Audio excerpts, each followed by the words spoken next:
I'm Natasha with Lesbian.com, and I'm here with Chef Victoria Scroggins. Hey! You guys might remember her from MasterChef. And she is going to tell us a little bit about her experience today and also cook us a delicious meal. Victoria, can you tell us what you're cooking? Yeah, today I'm going to be cooking a grilled pork chop, and then we're going to be making a red cabbage coleslaw, and also something from my hometown, a little bit of Texas caviar, which is some black-eyed peas, lime juice, some cilantro, some fresh veg. It's really good. I'm very excited. I am excited. Okay, good. Woo! That's a relief. All right, so Victoria, why don't you tell us how you're going to start making this? Okay, great. Well, everything's pretty well prepped, and so what I'm going to first do is rub down these pork chops, give them a little good rubby rub. Together, in this bowl, I've got some brown sugar, some paprika, black pepper, a little bit of mustard, some good quality, like the flavors that you associate with pork chops. A little dry rub, so that we throw it on the grill to be really nicely flavored. Cool. And we want to keep, you know, if you've ever grilled before and you've used something wet on there and then it burns and it gets all gloppy and it doesn't really cook well. Yeah, so that's why we're going to be using a dry rub. So I'm just going to mix this stuff together, pat this down, and we'll throw it on the grill. And while you're doing that, can you tell us a little bit about why you decided to become a chef? Sure. Why did I become a chef? You know, I grew up in West Texas, and I grew up ranching and raising cattle and sheep. And a lot of that, aside from just being connected to the animals that we end up eating on our plate, you know, and you kind of, even as a kid, you make that association. You're like, wow, I was just dealing with those animals, and now we're eating them, right? You know, so after first initially being sad as a tiny child, you get used to it. You start thinking, oh, I like where my food comes from. I like how it's raised. I like how it's treated. And that's something that matters to me. And that just buried itself in my life. So as an adult, when the healthy food or good food eating craze happened, I was like, oh, this is something that I'm already engaged in. It's something that I pay attention to. And that really helped my love of food develop. Oh, definitely. And I think that's something that's really important to people as we all become more educated about, you know, how our food is grown and manufactured and packaged here. Right. Why did you decide to kind of take that love of food and go on reality TV with it? Because it seemed really fun. I'll be honest, there was nothing else other than just thinking, why the hell not try and be on a TV show with food? It seemed like an exciting thing. And you got pretty far. I did, you know, top 10, which is pretty good. Top 10 amateur chef, so get excited, you guys. I feel I'm a little more professional now, but, you know, it was a really exciting experience. And to be honest, my girlfriend brought home a flyer, and she said, babe, I think you should try this out. And I was like, you know what? Let's do it. So I went a few days later in a hotel room in Times Square and took a dish. Wow. And, you know, it just happened from there. I'm going to throw these on the grill. These bad boys on the grill.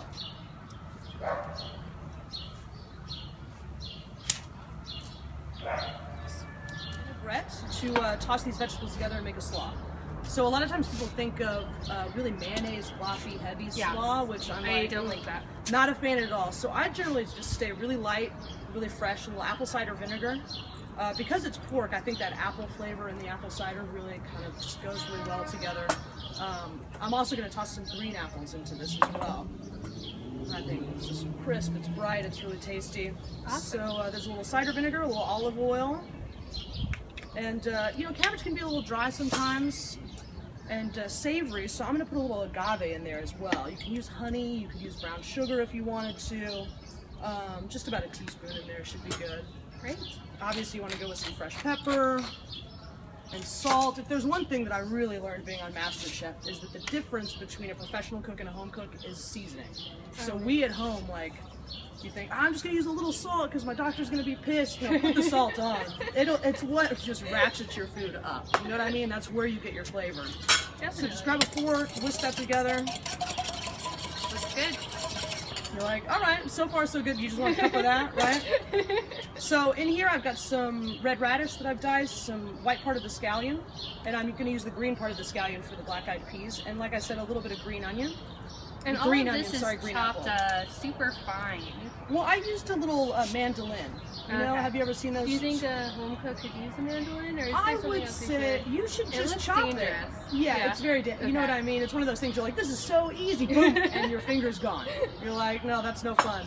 Honestly, if you just cube these, there's no I just wanted to look nice and like a professional, you know what I mean? Just a little bit of that TV magic right there. Did you pick up that kind of stuff, like the knife cuts and all that stuff on MasterChef, or is that something you did before? It was something that I was interested in before. I mean, like any hobby that goes far enough that you actually try and get on a TV show with, you start watching YouTube videos, you start reading books, and you start practicing a little bit. But to be honest, it definitely, the game was upped once I got off a TV show, right? Anytime you cook now, people are like, oh, I thought you'd do better. And you're like, you are an asshole. But just toss these together with your hand, nothing serious. I mean, we're just making some really casual comfort food here. It doesn't have to be crazy. Like I said, you just want to drop that vinaigrette on there. And again, I keep it kind of light because that cabbage is really going to release a lot of juices. We're going to let them sit for a few minutes. So a lot of times you want to make a salad and you think, oh man, I'm going to need a whole cup of vinaigrette, and then you realize it's just this wet mass of vegetables that are in there. So keep it small, keep it light, and give it a little toss together. What was your craziest moment from MasterChef? And it can be in front of the camera, it can be behind the scenes. Well, behind the scenes, you know what, as the show went on, everyone loved each other, right? You know, no one was... Yes, on all the shows they always like, oh, we're family now, it's gonna be family forever. No. I mean, sure, we're family, yeah, we're all friends. Please. You still want to win, you know, so you're making friends, but you're thinking to yourself, I hope that you go home tomorrow. I mean, it's hard. You're like, yeah, you're my family, but you're family that I'm willing to cut loose at any point in time so that I can get further ahead, right? Which isn't a very good family. That's like a real crappy family that no one wants to be a part of. But we do end up having fun together, you know, I mean, you spend a lot of time together. You definitely have a few bottles of wine, you sit by the pool. And I remember, I'm sure Leslie might be a little upset about this, but one time we were around the pool and he decided to really just be a member of the team, strip down to his skivvies and jump right in the pool. And he was like, I'm here! I was like, that is Leslie right there. That's the man. You just went over and you flipped the meat. How do people know when to flip the meat? You know, you want to keep it, these are a little bit thin, and so you can touch with your finger right here. And if you see I'm making a little okay sign, that right there, each feeling as you poke in the heel of your hand is the different doneness of meat.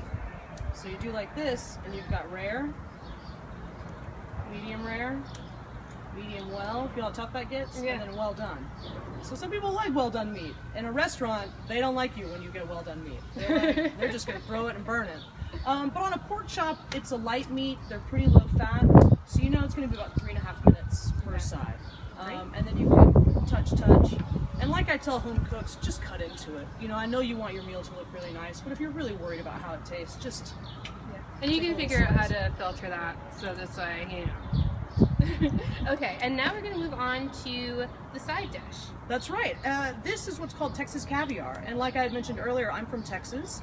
And we really love our beans, our peas, anything, especially where I'm from in West Texas, which is pretty arid. A lot of the food traditions really start with some staples of a grilled meat, an open fire of grilled meat, and then things that have been able to be dried, like beans, peas, and what fresh vegetables we have. So a lot of times you'll associate, we've got a little jalapeno pepper, some yellow bell pepper, the green end of the scallion, like I had mentioned, I threw some scallions in this coleslaw. So I used the tips in there and some red onion. And this is just some canned black-eyed peas, pretty easy to use. Just rinse them off, throw them in there. And I'm gonna dump those veg in there. They hand you these tomatoes? Please do, thank you. So this is just a diced fresh tomato. It'll add some bright acidity and some flavor to it. And like always, we're gonna do some fresh cracked pepper. Need a season, so it separates the good stuff from the bad. That's exactly right. And a good amount of salt, I'd say, you know, a teaspoon of salt in there. Then we've got some fresh lime juice. I just squeezed some limes, a little bit better than that apple cider vinegar. Toss that in there. And also a bit of chopped fresh cilantro, that green cilantro flavor. It really amps up the dish. I know a lot of people are a bit iffy about cilantro. How do you feel? Are you a cilantro fan? Cilantro. There we go, boom. Cilantro. I was about to say, okay, I'm just gonna have to eat all of it. So give that a toss. And again, these are really easy dishes to do. That's why I picked them, because I think a lot of times when we think about cooking at home, something that's going to be really delicious, it's going to be labor intensive, it's going to be a lot of work. And this, I mean, we're using canned peas, it's just chopping up a few different vegetables. And to be honest, this could be a kitchen sink kind of dish. If you've got carrots, if you've got bell pepper, if you got a green pepper, just toss it in there. It can be really delicious. Right. And what if someone though is still too lazy? Like, we live in New York. You go to Seamless. If you're too lazy, you just get on Seamless. What if they wanted to hire, I don't know, like a caterer or a chef to help them out? Would you be a good person to call? 2 thumbs this guy. That's exactly who you should call. I have a catering company called Scout Foods, and I specialize in catering for television and film production.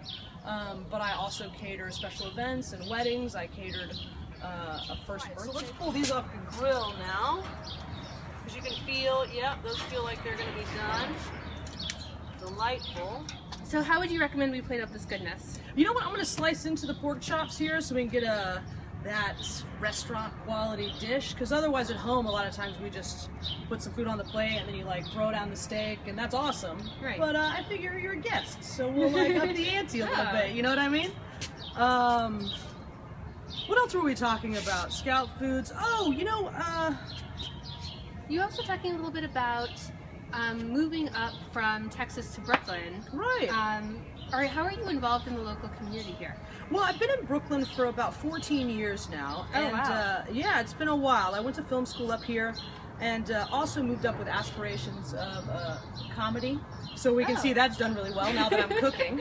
But I run a monthly storytelling series called Tell It Brooklyn, and with my co-host Susan Kent, and we've been going for about 3 years now, and it's something that I'm also really passionate about, along with food. You know, both of these ways, our oral tradition of telling stories and passing on our history and the things we learn from our families and the things that happen to us in our lives, that really combines with food to me. I mean, you know, a lot of us cook because our grandmothers cooked in the kitchen, or we remember our dad barbecuing on July 4th, and that's something that we really loved. And those two worlds, I love how they collide, and that's something I'm really striving to do. In a new show that I'm making, I'm going to start a YouTube channel here at the beginning of June. I'm going to be launching a show where I incorporate food, our stories, the people who make them, the people who tell them, and just all the exciting things that are happening around us, you know, with flavors coming out of your mouth and going in your mouth. So yeah, I'm pretty excited about it. That sounds great. I know. Hopefully we can get you back. I hope this tastes good enough that you will join us. Maybe yes. You'll come see a show. Yeah, I mean, it looks great. If it tastes anything like it looks, I think that I really got lucky today. I know. I hope so. You know, I mean, it's one of those things where at least they can't taste it. So as long as it looks good, we're all clear, right?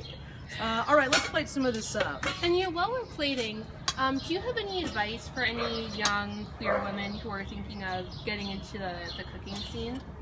Sure. I mean, I think my advice is to go for it. That's what anyone says, but the kitchen is really a great world for queer people to get into, especially queer women. It's so male dominated, but I think that if you just kind of barge in there and say like, look at me, I can do this, they really snap to attention. Cooks will pay attention, they'll look over at you, but it's like anything in life, you've just got to put yourself out there.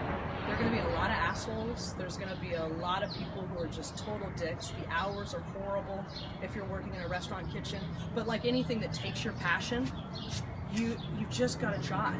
You know, you realize one of the best things might be, you realize that you're not really digging kitchen life, so you start your own restaurant. You know what I mean? You start employing your friends, you start employing other queer people. That's something that I really strive to do with Scout Foods, you know, with my catering company, is I like to give jobs to people who might not necessarily have the same opportunities that what we think of as our heteronormative peers get to, you know what I mean? And don't ever think that you need to have a culinary education. I mean, I know there's a lot of people who love doing it, and that is a great route to go if that's how you want to do it. I mean, it is awesome. It's so exciting. But also just hands-on experience. Go to a restaurant. If somebody you really love, ask if you can stage there. Ask if you can just spend a few hours and ask them questions. This is an industry where people love to engage. They love to share their knowledge. They love to share their passion. All right, so I've got that's a big heaping portion because I was talking like an asshole, just gabbity goop. That's my portion, so. That's great. So we're gonna get a little bit of the pork chop on here. I've washed my hands, so don't worry. That's the other thing you realize about kitchen life is how many fingers touch your food in a restaurant. You'd be shocked, but it's okay. Don't worry about it. And another thing as well, I just want to say, after you slice some meat like that, put a little salt on it, because you know what didn't happen?